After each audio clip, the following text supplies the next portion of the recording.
myself Vinod Kumar Jangid, associate professor EFM department. साथियों, आज हम ईएफएम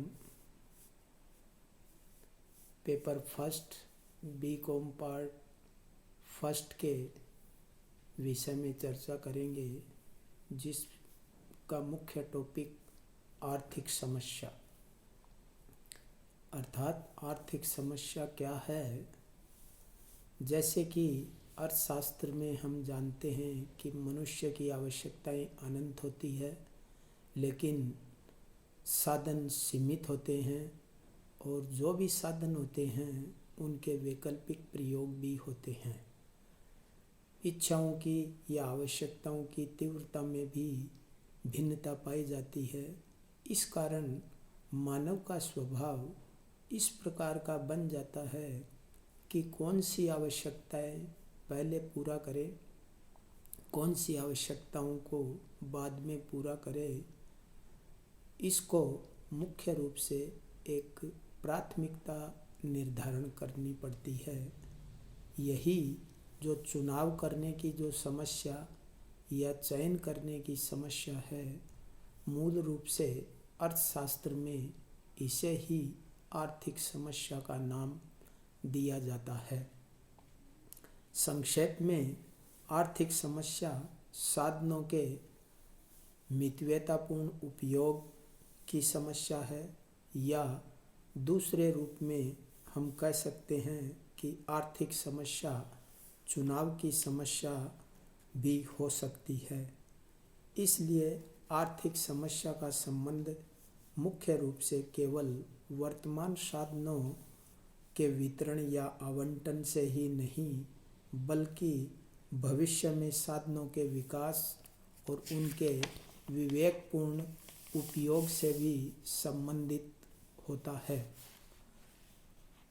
अगर हम आर्थिक समस्या को परिभाषित करना चाहे तो साधारण रूप से आर्थिक समस्या वह समस्या होती है जिसका संबंध वर्तमान साधनों के अनंत आवश्यकताओं के बीच उचित वितरण तथा भविष्य में साधनों की वृद्धि या उनके वितरण से संबंधित होती है।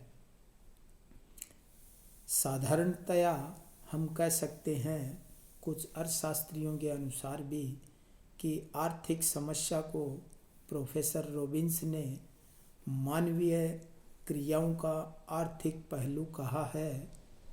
विश्व की सभी प्रकार की अर्थव्यवस्थाओं में आधारभूत आर्थिक समस्या साधनों की सीमितता की है, चाहे वह आर्थिक प्रणाली पूंजीवादी हो या समाजवादी हो या फिर मिश्रित प्रणाली हो। अगर हम इसको थोड़ी विस्तार से चर्चा करना चाहे तो हम कह सकते हैं कि आर्थिक समस्या के उत्पन्न होने के कई कारण हो सकते हैं, या आर्थिक समस्या के आधारभूत तत्व जैसे मनुष्य की आवश्यकताएं अनंत होती है, अर्थात कि मानव की आवश्यकताएं इतनी असीमित या अनंत होती है। एक आवश्यकता पूरी होती है, तुरंत ही दूसरी आवश्यकता उत्पन्न हो जाती है। दूसरा जो महत्वपूर्ण कारण है कि आवश्यकताओं की पूर्ति के साधन दुर्लभ या सीमित होते हैं। आवश्यकताएं जिस अनुपात में या जितनी होती है उसकी तुलना में साधन बहुत ही सीमित होते हैं। इसी प्रकार सीमित साधन होने के कारण ही एक तरीके से मनुष्य को प्राथमिकताओं का निर्धारण करना पड़ता है। सीमित साधन होने के साथ साथ एक तीसरी महत्वपूर्ण कारण या महत्वपूर्ण तत्व साधनों के वैकल्पिक प्रयोग भी होते हैं, अर्थात एक साधन कई प्रयोगों में लाया जा सकता है। इसके अतिरिक्त आवश्यकताओं की तीव्रता में भी भिन्नता होती है।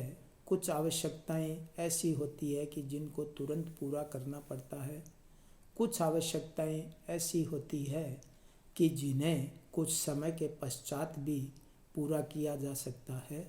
इस प्रकार आवश्यकताओं या इच्छाओं की तीव्रता में भी भिन्नता पाई जाती है। इसके अतिरिक्त हम देखते हैं कि साधनों का मितव्ययतापूर्ण उपयोग, अर्थात जितने भी साधनों का मानव इस्तेमाल करता है उनका बहुत ही किफ़ायती ढंग से या मितव्ययतापूर्ण ढंग से उपयोग करता है।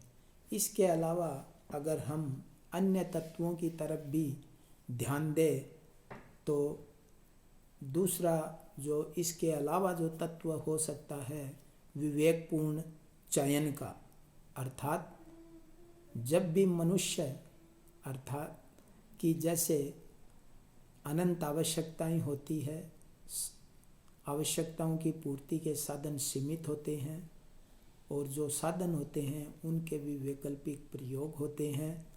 इसके अतिरिक्त इच्छाओं या आवश्यकताओं की तीव्रता में भी भिन्नता होती है।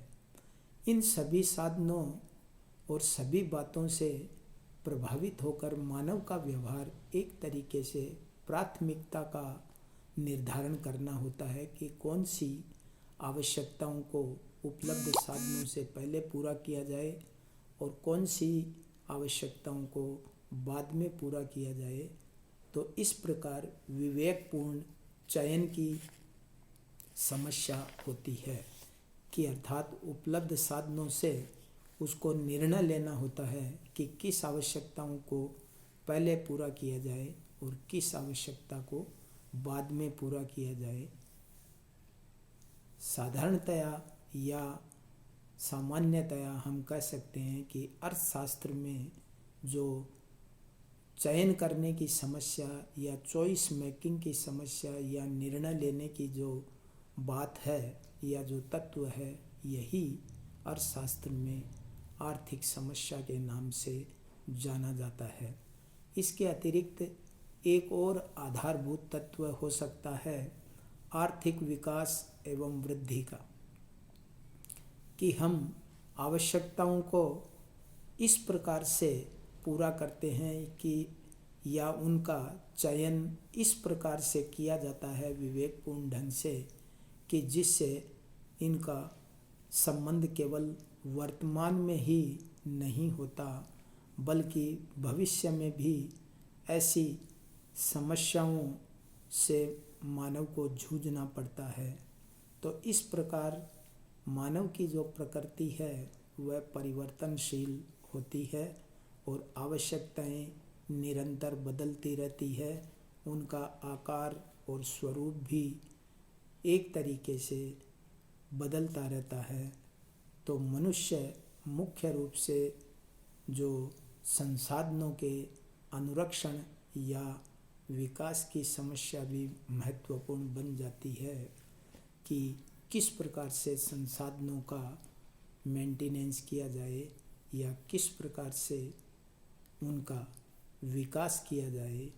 इस प्रकार अर्थशास्त्र में इन्हीं आधारभूत तत्वों को सामूहिक रूप से कहा जाता है कि मनुष्य का जो व्यवहार है वो ऐसा बन जाता है कि चुनाव करने का या निर्णय लेने का, संक्षेप में अर्थशास्त्र में इसी बात को, जो चुनाव करने या चयन करने की जो समस्या है, इसे ही अर्थशास्त्र में आर्थिक समस्या